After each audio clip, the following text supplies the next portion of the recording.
don't believe in that. I just think it's a win, and it gives you a little tingly feeling inside and excited. That's about it. There's no such thing as momentum. The reason I say that because, like I said, we didn't win it last year, and went on to win the whole thing. So it just gives you a good win. How does it feel to get a win in that locker room environment? It feels pretty good. I think that's the bigger accomplishment is, working so hard for so many weeks, and regardless how we got it, we end up with a win, a team win. Well, but how do you feel about the last 5 minutes of that game when you were control and they came back stronger in that last 5? Did you talk to yeah, I did. Regardless of who we have in that game, we have to finish, and that's what I talked to him about. We can't be excited because we're up for 3 quarters or 3.5 quarters. We have to finish all 4 quarters. Is it nice to know where you're going for the playoffs now? Yeah, I mean, that's the good part about it. Whether it was East or West, I think the team was prepared to go either. But it's always good to, stay in your division. Corey, before the game, Kerry said that he wanted to see efficient, clean football from the offense. Did you see that tonight? I did. I seen it for the most part. Still had 1 or 2 penalties in there, and at one point it looked like a preseason game. But other than that, I thought the guys picked it up from there, and we did some good things, and we came out with enough points to win the game.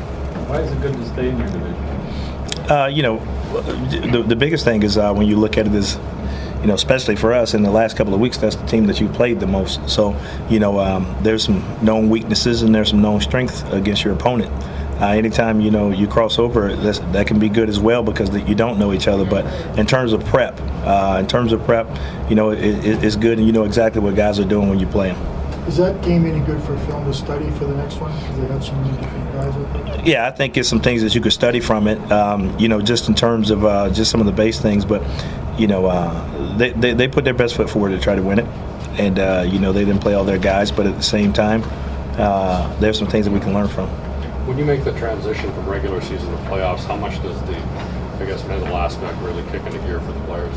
I think the last couple of weeks for us, I've been tuning the guys up, getting them ready for the playoffs, and that's the way we approach this game. And that's why you see some guys on the backup roles. They still played, pretty strong. They didn't approach it like it was a preseason. This is the last game. It was a tune-up game for the playoffs. How much of a concern is an injury to Chris Milo? Milo, not much at all. We're going to start tackling drills and start tackling Milo. It was a little bit of scare there, but he got back up and he went, and I was pleased to see that. Who will start at quarterback? Who will start at quarterback? I'm just trying to look at the last past game and grade that, Murray, before I know that. What were your observations on Kerry Joseph? Kerry did a good job. I thought, the one that he broke the run looked like Darian, and that's what those guys do. They use their legs, and he's starting to look like he's in playoff form. So hopefully, whether it's 4 or 5, either one, or both, I think that gives us a chance to win.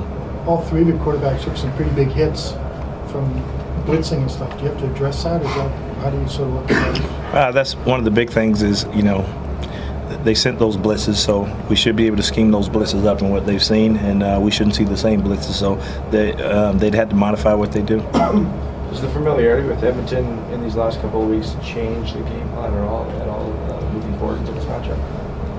Yeah, I think some things change. There were some base things that we did. We had a plan of, if we stayed west, of things that we could do, and if we were going to east. So there are some things that will be added to it, but at least we know the bases and some of the things that we work, we know what we can do off of it. Coach, how would you assess your defensive effort tonight in spite of a couple of major penalties there? When I look at it, we moved some guys around, had them in different areas, but I thought the guys played strong. I think, it's been a strength of our team. I think since Kerry's come in, it's leveled off some things and on the offensive side of the ball, and it allowed the defense to just play their game tonight. Do you expect to see Mike Riley next week? I'm sure it's just the rules, and I'm sure he'll be ready to go. Yeah, no. Our quarterback was really hurt. And I think the world's seen that.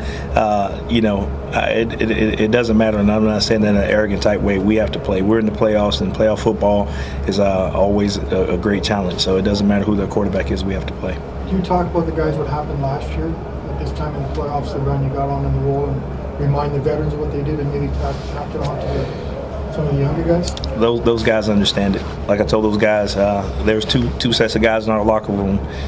There's those that want to defend last year's title, and then there's those who want this year's title to be their first. So, I think that's a healthy blend.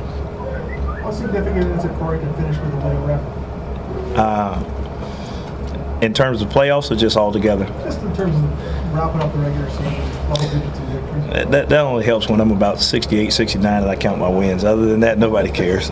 That's just a personal note. The biggest thing is overall is how you do in the playoffs and how many championships you win.